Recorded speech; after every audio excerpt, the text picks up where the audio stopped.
In front of me is Honor 50, and let me show you how to add or remove Google account on this device. So at first, just open the settings, then find and select users and accounts, and click on Google.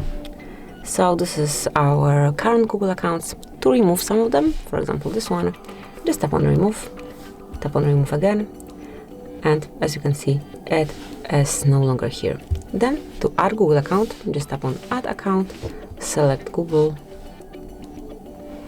and place your fingerprint on the sensor or add any other verification method, so it can be pattern, pin code, whatever you have.